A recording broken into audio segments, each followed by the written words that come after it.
Hello and welcome back to Russ's Movie Corner. My name is Russ, and as you can see, I am sitting in front of my movie corner. I have my Guardian of the Galaxy t-shirt on, my Risen movie right next to me, and judging by the frame around me, we are back taking down SciManDan in his video, Witness the Worst Argument for a Young Earth Ever. In the last part, because it's been a couple weeks, actually, it's been about 3 weeks, actually, since I've done this video, when last we left off, Kent was kind of talking about the creation of language. God said. He was talking about the origin of humans and stuff like that. SciManDan had made some spurious claims. So, gonna continue on today. I happen to just kind of like overshoot my mark by a couple of seconds, and he's going to have a little thing pop up at the bottom that says SciManDan rant coming in 5 minutes. So probably towards the end of this video series, we will probably get into his rant. We will probably talk about a few things. So let's go ahead and jump in and see where we're at. Makes perfect sense. English, by the way, which is obviously the language you're speaking, and the language which is most widely spoken on Earth, was not first used until around 500 AD. Truth. Even though it was used before that. Okay. And as stated in the last part, okay, English, by way of German, and French, by way of Greek and Latin. Okay? And all languages have the same root. Because again, I actually did some things on this when I did some studies for the Tower of Babel. There are some linguists out there that acknowledge that a lot of the languages that were in use today do have common roots. Even though they're disparate languages because they've been apart for so long, but it's the reason why we can learn each other's languages. Okay? Because they have a common root. Why go to the trouble of creating a world with just one language and then allow up to 7,000 other languages to evolve over time? Because of Genesis 11. Do I need to read this story to you, Dan? Do you not know the story? Okay. Apparently he doesn't know. So, let's read this story real fast.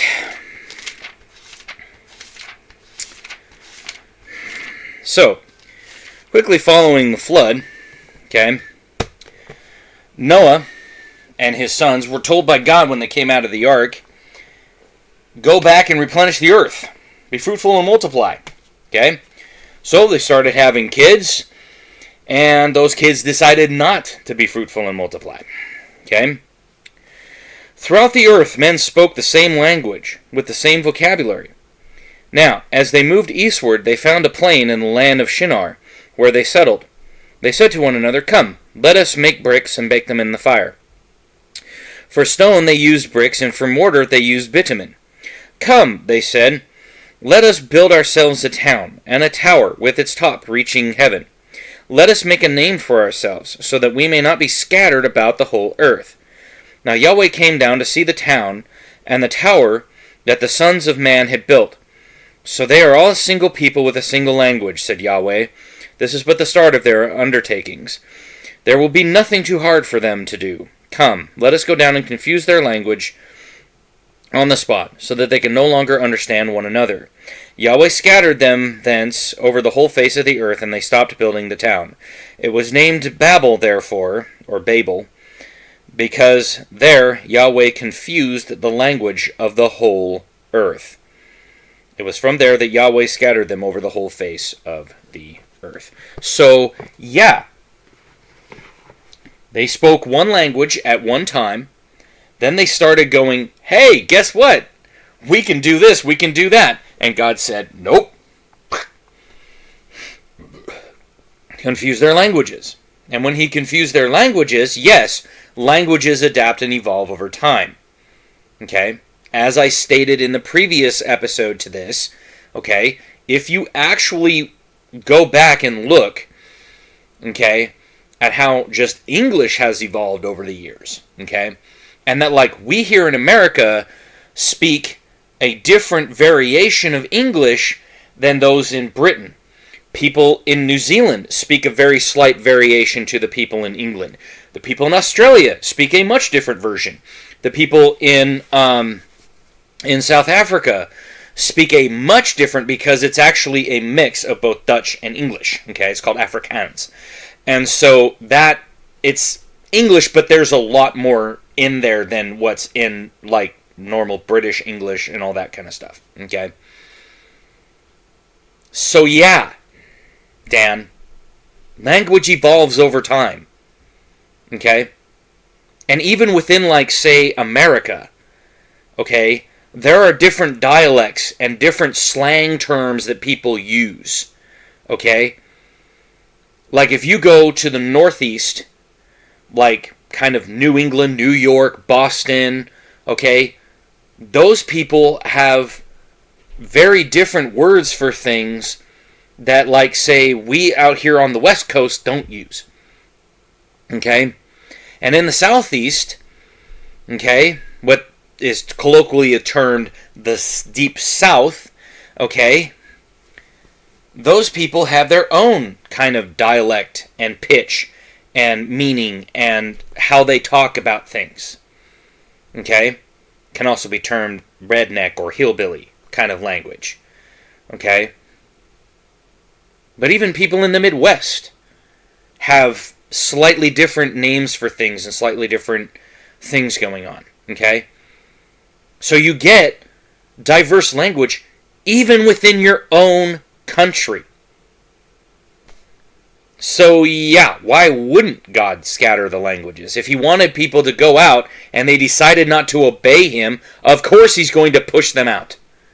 Duh. It was the only way he could think of to get them to go. Because they were not obeying him. So he was like, okay, you want to do this? Shabam. Now your languages are confused. You guys go in that direction. You guys go in that direction. You guys go in that direction. You guys go in that direction. But again, that just proves that all of the languages that we have today were at one time all one. And if you talk to most linguists out there, they will acknowledge that. Now, there are a lot that don't want to acknowledge it, because if they do acknowledge it, then they're acknowledging that the Bible is true. Hence the guy in my comments section on the first part of this video. He and I got into it. Okay? And I told him the exact same thing I said in this. Yes.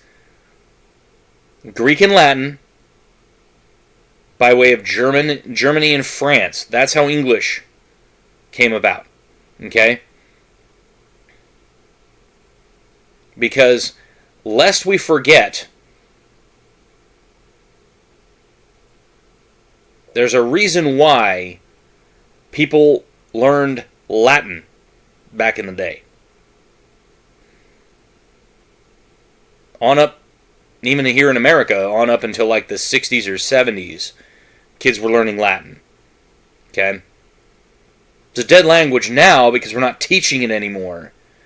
Okay? Some people can speak it, some people can learn it, but it's a dead language in that we don't speak it anymore. But like, Latin is the root of Italian, and Italian is where French and Spanish come from. Okay? Spanish being a more staccato version of Italian, and France being the more, like, smooth version of Italian. Okay? But if you look at their words, if you look at the structure of their words, the structures of their sentences, okay, their grammar, their word choice, all that kind of stuff, it's very, very similar. Okay? It's very similar. They're different, but it's similar. Okay? In that, once you learn one, it's easy to learn another. In fact, a lot of people who spoke Spanish, okay, at home with their parents, okay, when they took French, they found it very easy to pick up and use, because they were like, wow, this is very similar to ours. And they're like, duh, because it comes from the same root, Latin. Why do you think we call, okay, like Central America, Latin America for many years? Because they spoke Spanish, folks. And what was the root of Spanish again? Oh, that's right, Latin. That's why we called it Latin America for so many years. Okay? We don't call it that anymore. We call it now Central America. Okay? But when I learned maps when I was in elementary school back in the 80s, okay, it was called Latin America. For that reason. So, yeah. Again, was this supposed to be some kind of, like, big shock? I feel like you just create one language and then stick with that. No, dude. I just read you the story. Literally. Okay?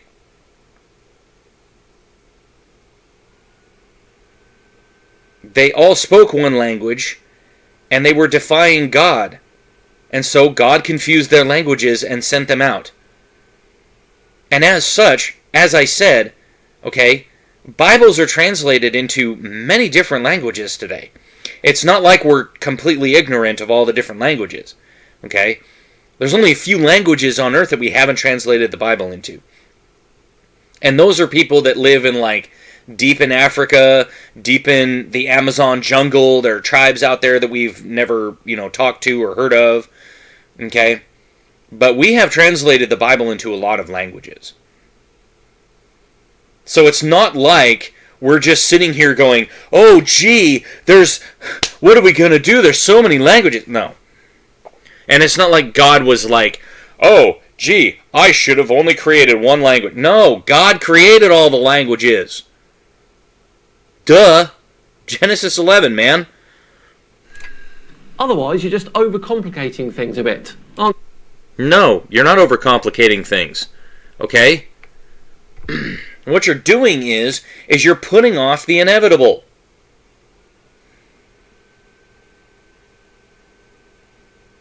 Again, was that supposed to be some kind of a big shock? If I said to you, Dan, okay, if you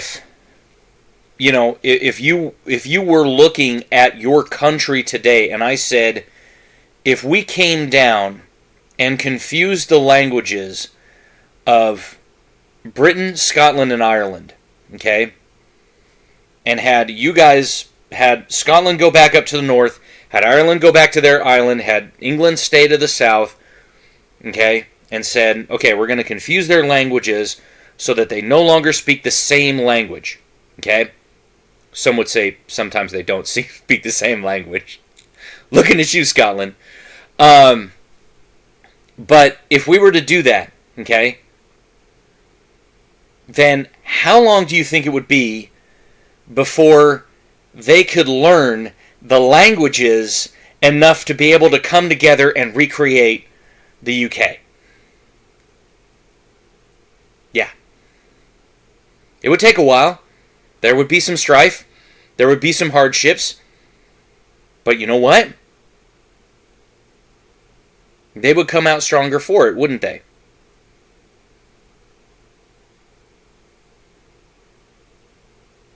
Because that's what happened. Okay? The Irish, the Scots, and the British, okay, if you look at the history of that, and I have because it's part of my heritage, okay, I'm like, 3/4 of me comes from these islands right here above his head, where he comes from. Okay, my family is from there. Okay, parts of them. That's, if you look at the history of them. Okay, when they finally decided to set aside their differences and come together, they were stronger for it. And they conquered most of the known world at the time. And they had colonies everywhere. Okay? Even here in America, Canada, okay, South Africa, India, China, Japan, they were everywhere. It's what can happen when people come together and work together. That's the point, Dan. And because you're completely ignorant of the Bible, you don't understand that fact. That a people united can do great things. And God knew that things needed to happen first before the world could be that united. Namely, Jesus had to come and die for the sins of people. Okay? Then we could unite behind a common cause. Jesus. Okay? There was no Savior back then. Okay? And God's like, it's too early for them. They need to spread out first. So he confused their languages and sent them out all over the face of the earth.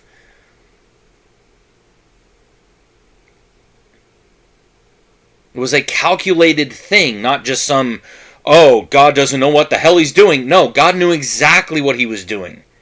Okay? Because by sending the people out and doing things, when they were ready to come back together as one person, that would be when Jesus would come back. The Bible says when the gospel is preached in every corner of the world, that means everywhere that the gospel reaches, on this round sphere of ours, okay, then Jesus will be ready to come back. But not until then. Right now we're just in the birth pangs. Does language give us differences? Yes. But we would still have war and strife no matter what, Dan. Because lest we forget, outside of the original sin of rebellion against God, what was the first major sin committed in the Bible?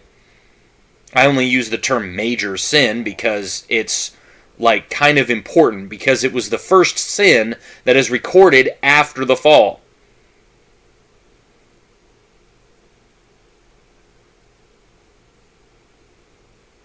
Cain murdered Abel. Cain murdered his brother. They spoke the same frickin' language, dude. You don't need language to kill someone. You don't need a different language or the same language to murder someone. It happens all the time. Because we live in a fallen world, dude. That's the point.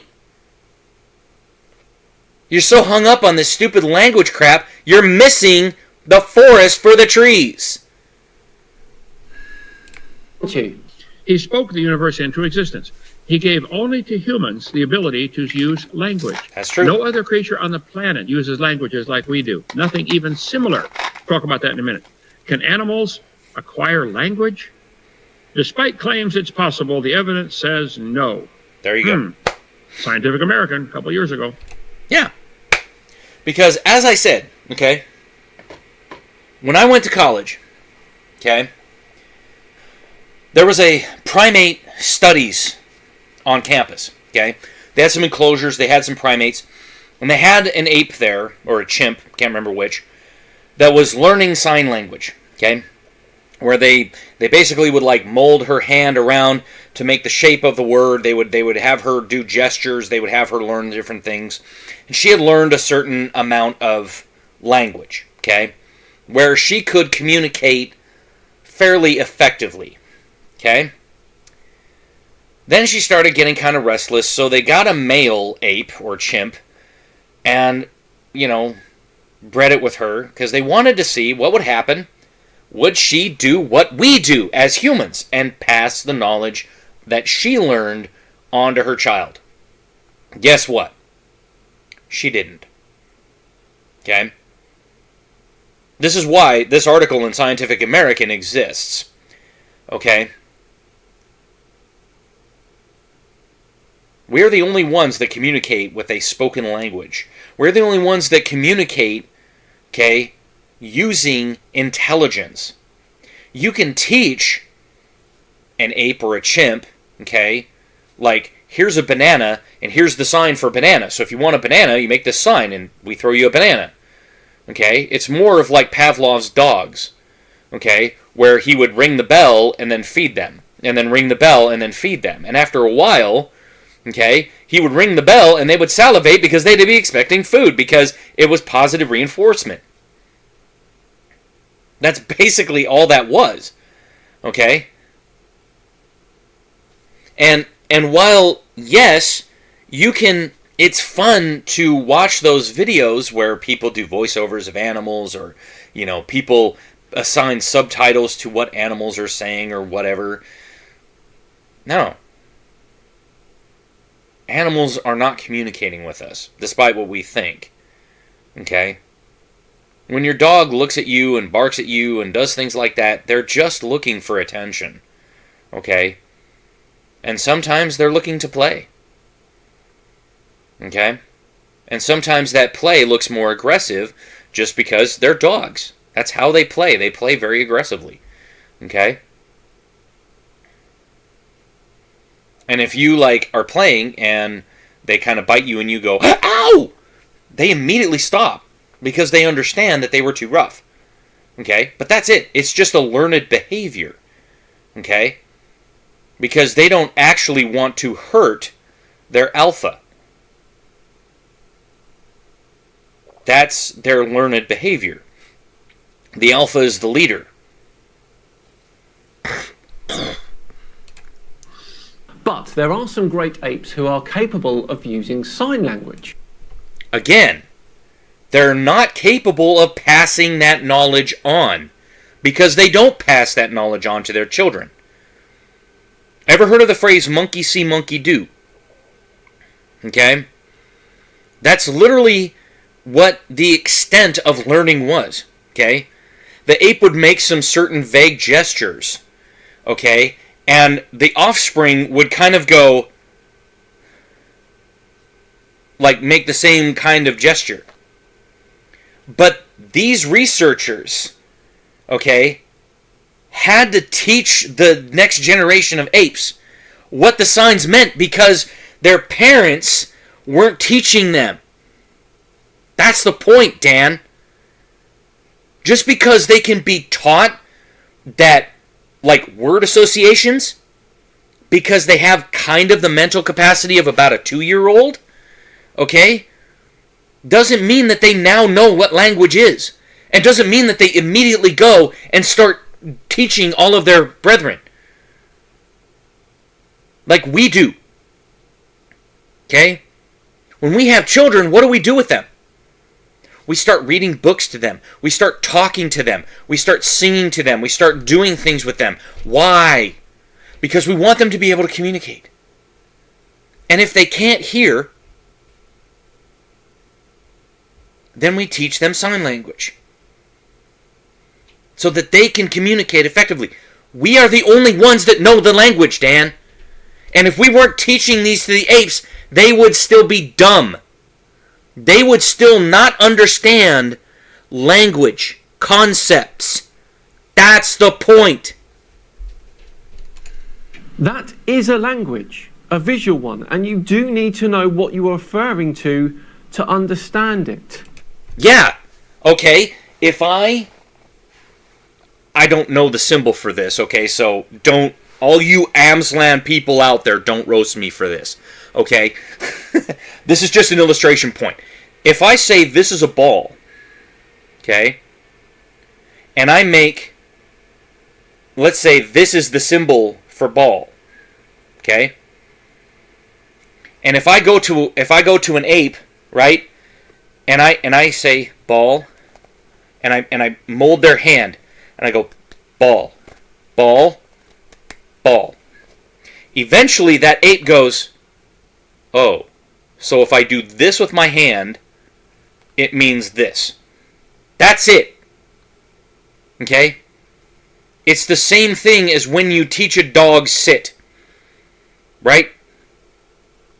You plump the dog's butt down on the floor, and you go, sit. And then the dog stands up, and you go, no. Sit their butt down, sit. It's a word association. That's it. They're associating the sound of S-I-T, sit, with this action. Oh, I put my butt on the floor. That's what that, when my human says to me, this sound, sit, I put my butt on the floor. I get praises, I get treats. Awesome. That's it. That's all they're doing. Again, they don't pass this on to their children, Dan. So, while they can understand certain signs mean certain things, that's all they're doing. They're just generally asking for things. They're not sitting there creating great works of art. They're not creating movies. They're not creating anything other than just they sign for something when they want it. And the researcher brings it to them. It's the same thing as a dog. When a dog wants you to play, what does it do? It brings you a ball. And you pick up the ball and you throw it. And then the dog goes and gets it and brings it back and drops it at your feet. Most of the time. Sometimes it'll do what my dog did and stand just out of reach and then drop it. It's like, really?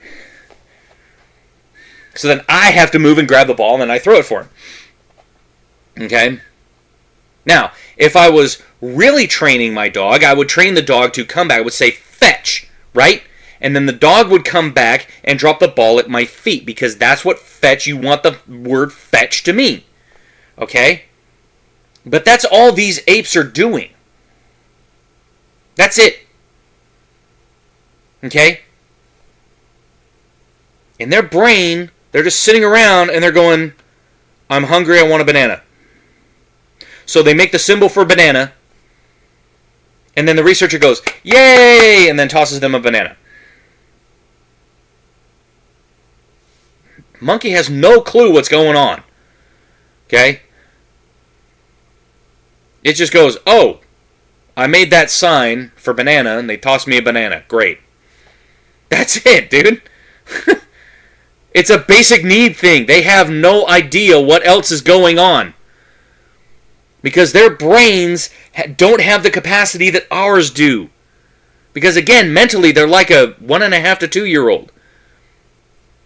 They can make slight connections, but they can't get anywhere near what we've done. We are the highest of the created beings. Okay? We are made in the image of God. The animals are not. The animals were formed by God, yes, because they were important to ecosystems and to various other things. But that doesn't make them capable of what we are capable of. Because we are made in the image of the Creator. Understand that. We have imagination. We have language. We have the capacity to think and to feel and to understand those feelings. Okay? Beyond the basest fight-or-flight mentality that most animals contain. Okay? Even though, yes, we do have that fight-or-flight mentality. Okay? But that's completely different. Because that's not thinking about why you have that fight-or-flight mentality. Look at all that humans have accomplished.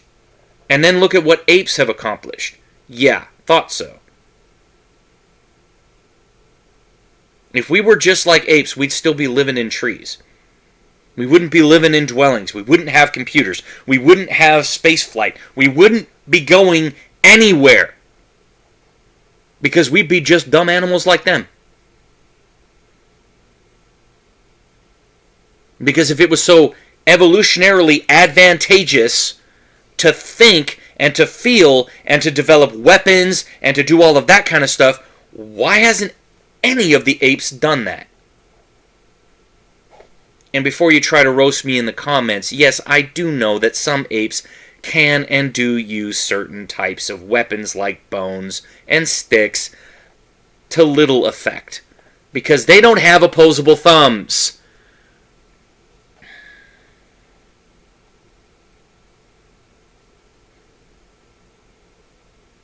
They don't have the ability to like pick up a stick like we do and thrust it forward, or, you know, I mean, the most that they can do is just kind of whack. Okay? And they don't use them very often. Because inevitably, as they try to use them, it slips out of their hand because their hands are too big. Okay? Their thumbs are not opposable like ours. Their wrists don't move like ours. It's not a gliding joint like ours. Okay? It's more of a stiff joint because they're knuckle walkers. We're not knuckle walkers. Even though, yes, we do crawl for a while, and yes, we can crawl. Okay? But we're not meant to do that. We only crawl until we stand up. And then once we stand up, we're going. And we don't crawl again until we have kids. Or we're doing some kind of a thing for sports. I just don't think Dan quite understands that this is a far cry from them being able to write books and create art. They don't. And who are the great apes most closely related to? Oh yes, us. Yeah. About that. What was that difference again? Oh, that's right, like 30%? 35% difference now? Between our closest relative and us? Which is like millions of base pairs at this point? Yeah, good luck with that. Because we're a great ape as well. Oh, I'm glad you think so, Dan. I'm not. I'm created in the image of God. I'm not a great ape. You're welcome to think that. Animals can suffer, enjoy, be angry, surprised, afraid. Some are also sad when they lose their young. These and similar feelings bring us to love them, pity them, and try to prevent them from suffering. But their resemblance to humans stops there. Yep. Human beings, as Aristotle observed and Descartes reiterated, are animals with a language.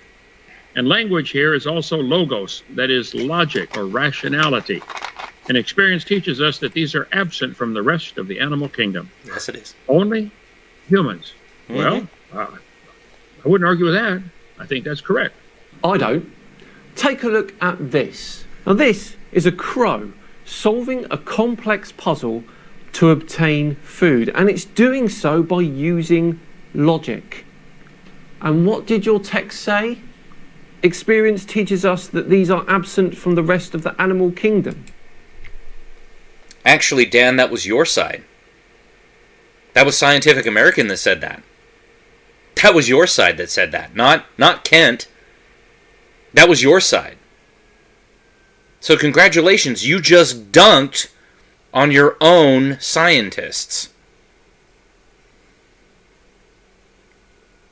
Now, it is true that animals can, to a certain extent, use simple logic to solve problems. I've seen it before with dogs. Okay? Dogs and cats and squirrels and stuff will struggle and struggle and struggle until they finally figure out a solution to the puzzle. But generally that solution just kind of ends up being them just kind of figuring out a way around it. Okay? Or figuring out, like this bird, oh, if I pick up this stick, you know, or if I push this little button over here, then this thing pops out and I can use this to do that. Okay? Yes. No one ever said that animals didn't have any kind of intelligence. Okay? But that is a far cry from being able to solve math, write books, understand their place in the world. Stuff humans do on a daily basis. Okay? Solving a simple puzzle is not the same thing as solving the Pythagorean theorem. Ask the bird to solve some Pythagorean theorem and see how long you're there. Yeah, you're going to be sitting there a while. Okay? Because again, the bird goes up to the cage, okay, sees the food, goes up to the cage, okay, kind of sticks his beak in, decides, I can't quite get my beak in far enough to get piece of food. Okay, what do I need to do? So then he starts hopping around, looking at his surroundings. What can I do? What can I do? What can I do? Okay? Then he sees a stick. He's like, oh, maybe I could use that. So then he figures out how he tries to get the stick. Then he figures out how he tries to use the stick to try to get it out. Okay? It's a simple logic puzzle. Okay? I mean, yeah, dogs do the same thing every time they escape from a cage. Okay? Every time they figure out how to escape from a cage. Every time that you see a cat, like this one person, like, put a little wedge in their door, okay, when they would leave. So that the cats could not just open the door and escape. Okay? And the cats found out. The cat literally, like, stood there and studied the door for like 10 minutes. Just sit there and just looking at the door. Like, how do I get out of here? How do I get out of here? How do I get out of here? And then finally figured out, if I jump up, well, at first tried to jump and tried to hit at the thing, but found it couldn't get any leverage. So then it jumps up onto this hutch that's next to the door, got up on the top of the hutch, and then dropped down using its own body weight to just take the little chalk out. Then it jumped up, grabbed onto the thing, opened up the door, and left. And the person's going, how the hell? Yeah, they can solve simple logic puzzles like that. But if you were to go up and, like, deadbolt the lock, the cat can't open the deadbolt. Okay?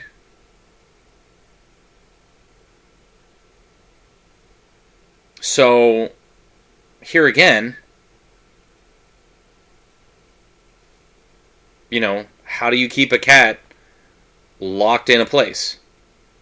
You get round doorknobs and deadbolts. They're never going to get out. Because they can't turn the round doorknob, and they can't turn the deadbolt. Because they don't have opposable thumbs like we do. They also don't have the mental capacity to understand how that works. Well, they may see you do it. They may see you click the lock over, but they're not going to be able to sit there and go, huh, now if I walked over there and I kind of pushed that, they don't know how to do that.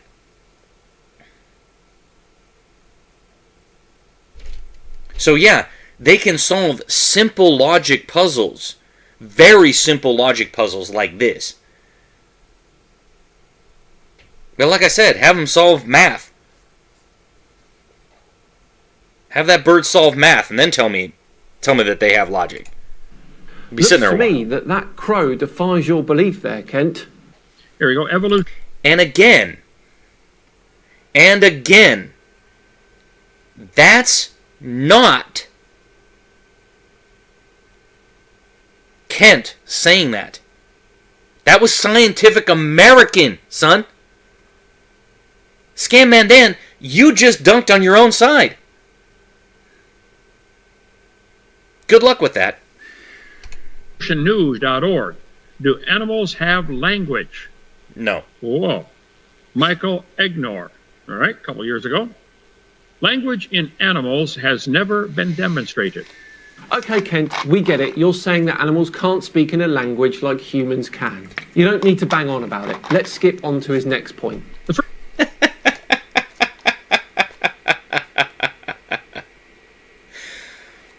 You'll notice that he didn't have any way to rebut what Kent was saying. You'll notice that he said, "Oh, well, they don't have language like us." They don't have language at all, son.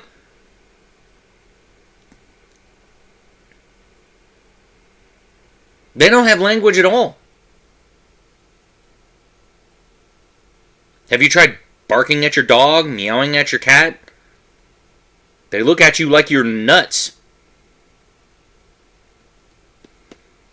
Because that's not a language.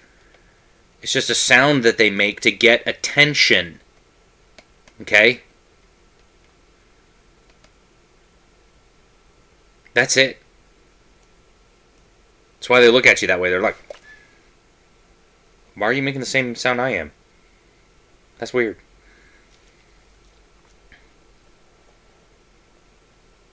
You'll notice that he had nothing on that. And he dunked on his own side because he was quoting. Here's the problem with a lot of these atheists.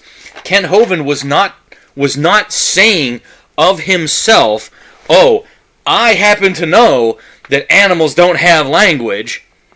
No. He's saying, here's an article from Scientific American, okay, that says that humans are the only ones that have language. Like spoken language, that we're able to write it out in books, these things, okay? We're able to communicate it in pictures, through nonverbal communication. We have language that the animals don't. Now, I'm not saying that all animals don't have some form of nonverbal communication, because, like, for instance, apes have nonverbal communication. Like, if you stand there and stare straight ahead at an ape, they get aggressive. Because to them, that stare down means that you're trying to take over their territory, or you're challenging their authority. Okay? Which is why if you ever go to one of those like ape enclosures, or if you go to one of those places where they have like that kind of stuff, they'll say to you, don't look the apes directly in the eye. They don't like that. Okay? You sit with a hunched over posture, because that's, to them, that's relaxation. Okay? And then you can make like little symbols and you can do certain things. Okay? And the researcher will usually say, don't all of you do it at once. They get confused. Okay? Maybe one or two of you do it until they sign back to you. Then do it again. Okay? But don't everybody do it, because it confuses them. They don't understand. Because it's too much for them to process. A group full of people doing the same... They're like, what the hell?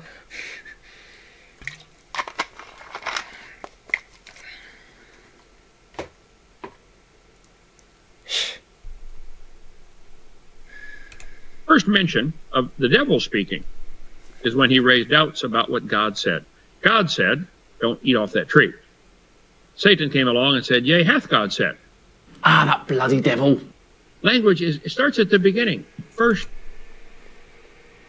Yes, Dan. That bloody devil.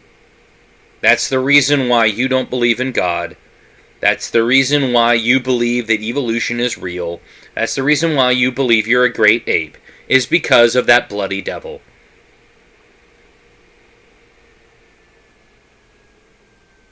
Again, was that supposed to be some, like, huge thing?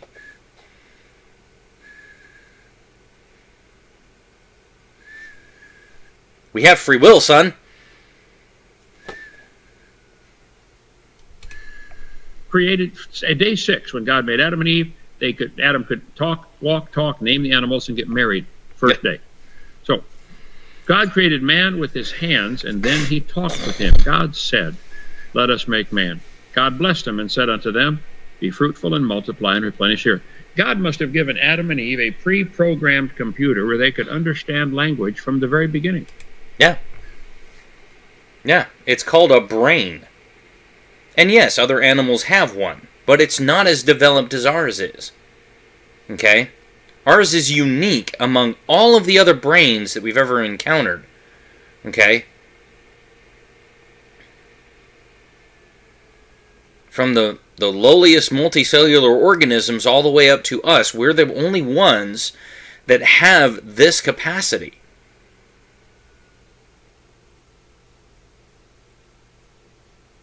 Because we are made in the image of a creator who does that. He speaks, he works with his hands, he has imagination. I mean, just look at the cosmos, man. Think all that happened by random chance billions of years ago? I don't think so. Mathematics, son, comes out of a mind. What mind did it come out of? It didn't come out of man's. It was already here. Because long before man ever took two objects and two more objects and put them together and realized he had four objects,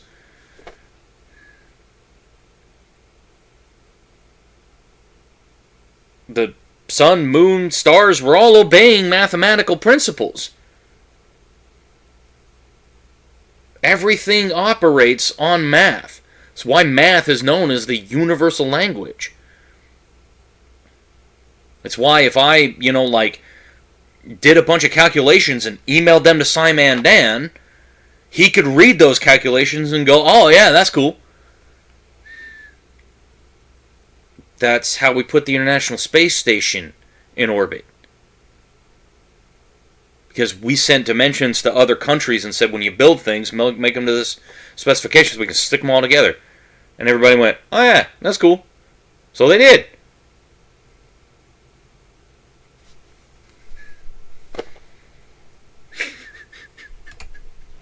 I mean, if you've ever traveled to a foreign country where they speak a different language. I've been to a bunch of them, I think 37 of them now. And like when I was in Russia, Russia's got to be an easy language. I was over there and they had 3-year-olds speaking it fluently, walking around the street. So it can't be too hard. I didn't get any of it though. So you can if you study it. Okay? You have to learn what the different Cyrillic letters mean. You have to learn what their grammar and syntax is. And then you have to learn how to put it all together. Okay? It's typically how you learn a language. Okay? Why would a 3-year-old be speaking it fluently? Well, mostly fluently. As fluently as they can at 3 years old. Probably because they are immersed in the culture. They've been speaking it since birth. Why do you think I speak English fluently? What, because I just decided one day to start speaking it? No. I speak it because I've been speaking it since I was 3. Since I was 2 or 3. Okay, whenever I formed my first words. Okay? I started forming sentences. Because my parents would sit down and read books to me at night. In the language. Okay? If I lived in Mexico or Spain, I'd be speaking Spanish. If I lived in France, I'd be speaking French. If I lived in China, I'd be speaking Chinese. Okay? Now, might I learn a different language? Yes. But that's the point. Okay? And that's something that SciManDan seems to not really understand here. Is that Kent Hovind is saying that evolution is impossible because of how we are. Because if it was evolutionarily advantageous for other animals to be like this, then why aren't more of them like this? Especially the apes. Why aren't apes building tree houses and learning how to use tools and have opposable thumbs? And don't tell me because it was evolutionarily advantageous. Okay? Because if it was evolutionarily advantageous for us, why are the apes still here? Why didn't our ancestors kill all of the apes? Isn't that what's supposed to happen when a new species takes over? Oh, guess that didn't happen, did it? Oops. Guess our ancestors messed up. Darn. You see how idiotic this sounds? It is absolutely asinine to think that we evolved from apes. When, yeah, they don't do half the stuff we do.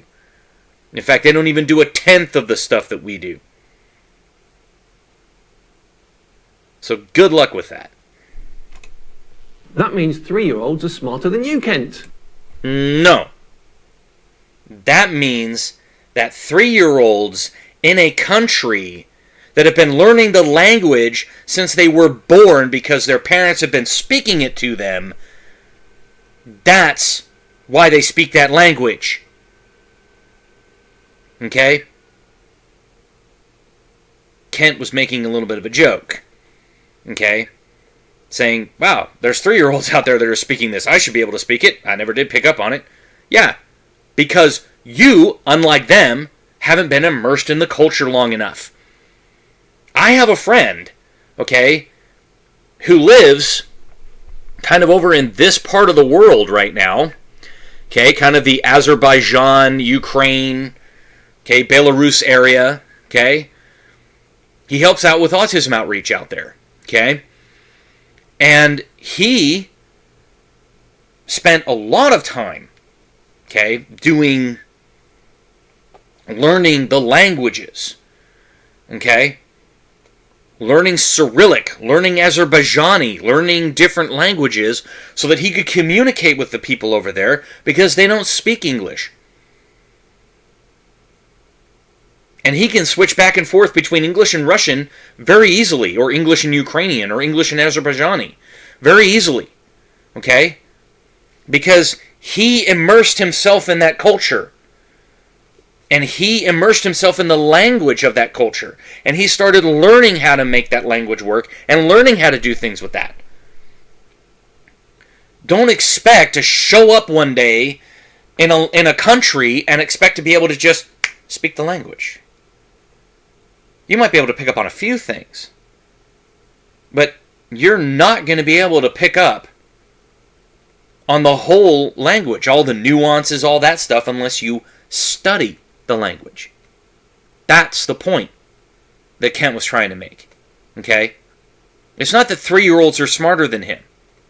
Okay, Dan? Because then I could say that 3-year-olds are smarter than you. And I could say that 3-year-olds are smarter than me, but we know that's not true. Okay? Those 3-year-olds have been immersed in that language since they came out of their mother's womb. That's the point.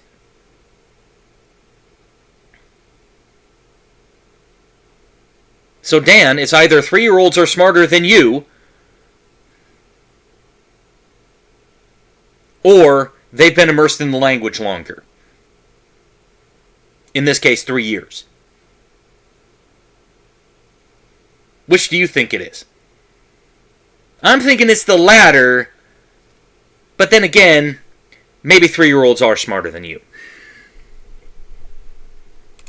But seriously, that was either a really bad joke from you there, Kent, or something immensely silly to say. To a 3-year-old living in Russia, Russian is its native language. Just like a 3-year-old here in the UK has English as its native language. Are you sure about that? Oh, I'm sorry. I thought you guys were being taken over by the Somalis down here from Africa. just like we're getting taken over from our southern border. But no, I jest. I understand what you're saying, Dan. Okay?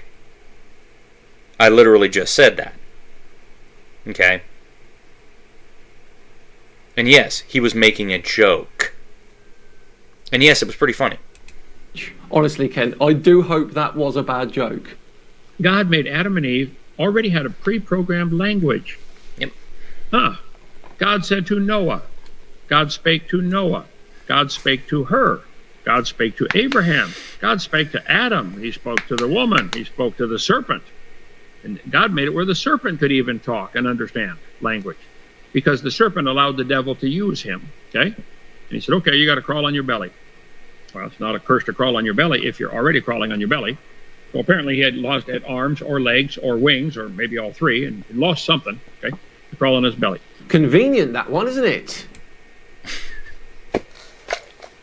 Are you flipping serious right now, Dan?